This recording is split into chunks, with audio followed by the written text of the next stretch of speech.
ನಿನ್ನೆ ಶಾಸಕಾಂಗ ಪಕ್ಷದಲ್ಲಿ ಸೋಮವಾರ ಮಂಗಳವಾರ ವಿಸ್ತರಣೆ ಆಗುವಂತ ಚಾನ್ಸಸ್ ಆ ಮಾತುಕತೆ ಏನಾದರೂ? ಅದೇ ಮುಖ್ಯಮಂತ್ರಿಗಳು ನಿನ್ನೆ CLPಯಲ್ಲಿ ಹೇಳಿದ್ದಾರೆ, ಬಿಸ್ನೆಸ್ ಅಡ್ವೈಸರಿ ಕಮಿಟಿ ಮೀಟಿಂಗ್ ಕರಿಬೇಕು ಅಂತೇಳಿ ಸ್ಪೀಕರಿಗೆ ನಾವು ಮನವಿ ಮಾಡ್ತೀವಿ, ಅದರಲ್ಲಿ ತೀರ್ಮಾನ ಮಾಡ್ತೀವಿ ಅಂತ ಹೇಳಿದ್ದಾರೆ. ಅದು ಏನೋ 1-2 ಮುಂದುವರಿಸ್ತಾರ ಅಥವಾ ಶನಿವಾರಕ್ಕೆ ಮುಗಿಸ್ತಾರ, ಅದನ್ನು BESನಲ್ಲಿ ತೀರ್ಮಾನ ಆಗೋದು.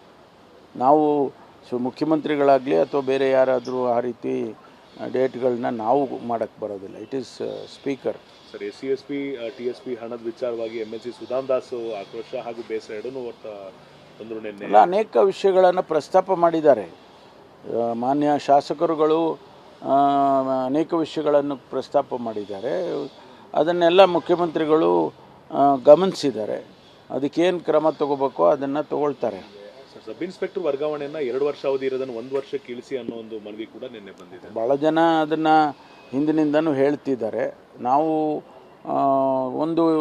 ಒಂದೇ ವರ್ಷ ಇದ್ದರೆ ಅವರಿಗೆ ಅಲ್ಲಿ ಕೆಲಸ ಮಾಡೋದಕ್ಕೆ ಕಷ್ಟ ಆಗ್ತದೆ ಅಂತ ಹೇಳಿ ನಾವು 2 ವರ್ಷ ಹಿಂದೆ 2 ವರ್ಷ ಇತ್ತು, ಅದನ್ನು 1 ವರ್ಷ ಮಾಡಿದರು. ಮತ್ತು ನಾವು ಅದನ್ನೇ 2 ವರ್ಷ ನಮ್ಮ ಸರ್ಕಾರ ಬಂದ ಮೇಲೆ ಮಾಡಿದ್ದು.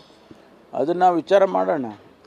ಅದರ ಸಾಧಕ ಬಾಧಕಗಳು ಏನು, ಅದರಿಂದ ಏನು ತೊಂದರೆ ಆಗುತ್ತೆ, 2 ವರ್ಷ ಮಾಡಿದರೆ ಏನು ತೊಂದರೆ ಆಗುತ್ತೆ, 1 ವರ್ಷ ಮಾಡಿದ್ರೆ ಏನು ತೊಂದರೆ ಆಗುತ್ತೆ, ಅದೆಲ್ಲ ವಿಚಾರ ಮಾಡ್ತೀವಿ. ತಿಮ್ಮಾಪುರವರ ಬೆನ್ನಿಗೆ ನಿಂತ್ಕೊಬೇಕು ಅಂತ ನಿನ್ನೆ CLP ಡಿಸೈಡ್ ಮಾಡಿದೆ. ಯಾಕಂದರೆ ಯಾರೋ ಒಬ್ಬ ಅಧಿಕಾರಿ ಇದು ಮಾತಾಡಿರೋದು ಎಲ್ಲೂ ಕೂಡ ಪ್ರೂಫ್ ಇಲ್ಲ ಅಂತ ಇಡೀ CLP ನಿನ್ನೆ ಡಿಸೈಡ್ ಆಗಿದೆ ಅಂತ.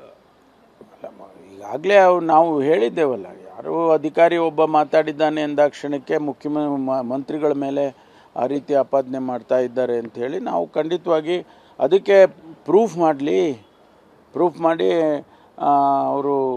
ಅವರ ಇದನ್ನು ಎಲ್ಲ ಸದನದಲ್ಲಿ ಹೇಳಿ ಅದಕ್ಕೆ ಉತ್ತರ ಕೊಡ್ತೇವೆ. ಕೊನೆಯದಾಗಿ ಸರ್, ಕರೆಮ್ಮ ನಾಯಕ್ ಅವರಿಗೆ ಒಂದು 60ರಿಂದ 70 ಜನ ಇವರು ಪುಡರೆಗಳ ಮನೆಗೆ ಬಂದು ಧಮಕಿ ಹಾಕಿರು ಸ್ಯಾಂಡ್ ಮಾಫಿಯಾ ವಿಚಾರವಾಗಿ ಅಂತ ದೂರು ಕೊಟ್ಟಿದ್ದಾರೆ. ಯಾರಿಗೆ?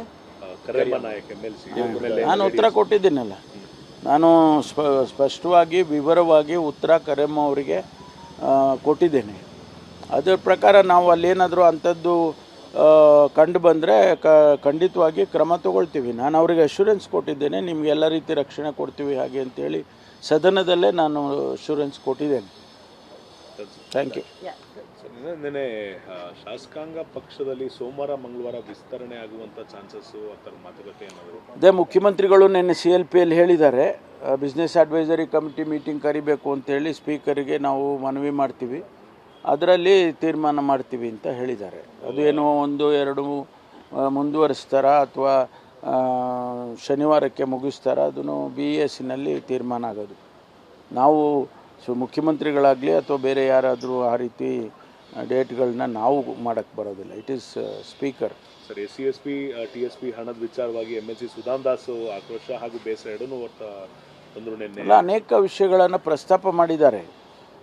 ಮಾನ್ಯ ಶಾಸಕರುಗಳು ಅನೇಕ ವಿಷಯಗಳನ್ನು ಪ್ರಸ್ತಾಪ ಮಾಡಿದ್ದಾರೆ. ಅದನ್ನೆಲ್ಲ ಮುಖ್ಯಮಂತ್ರಿಗಳು ಗಮನಿಸಿದ್ದಾರೆ. ಅದಕ್ಕೇನು ಕ್ರಮ ತಗೋಬೇಕೋ ಅದನ್ನು ತಗೊಳ್ತಾರೆ. ಸಬ್ ಇನ್ಸ್ಪೆಕ್ಟರ್ ವರ್ಗಾವಣೆಯನ್ನು 2 ವರ್ಷ ಅವಧಿ ಇರೋದನ್ನು 1 ವರ್ಷಕ್ಕೆ ಇಳಿಸಿ ಅನ್ನೋ ಒಂದು ಮನವಿ ಕೂಡ ನಿನ್ನೆ ಬಂದಿದೆ. ಭಾಳ ಜನ ಅದನ್ನು ಹಿಂದಿನಿಂದನೂ ಹೇಳ್ತಿದ್ದಾರೆ. ನಾವು ಒಂದೇ ವರ್ಷ ಇದ್ದರೆ ಅವರಿಗೆ ಅಲ್ಲಿ ಕೆಲಸ ಮಾಡೋದಕ್ಕೆ ಕಷ್ಟ ಆಗ್ತದೆ ಅಂತ ಹೇಳಿ ನಾವು 2 ವರ್ಷ ಹಿಂದೆ 2 ವರ್ಷ ಇತ್ತು, ಅದನ್ನು 1 ವರ್ಷ ಮಾಡಿದರು. ಮತ್ತು ನಾವು ಅದನ್ನೇ 2 ವರ್ಷ ನಮ್ಮ ಸರ್ಕಾರ ಬಂದ ಮೇಲೆ ಮಾಡಿದ್ದು. ಅದನ್ನು ವಿಚಾರ ಮಾಡೋಣ.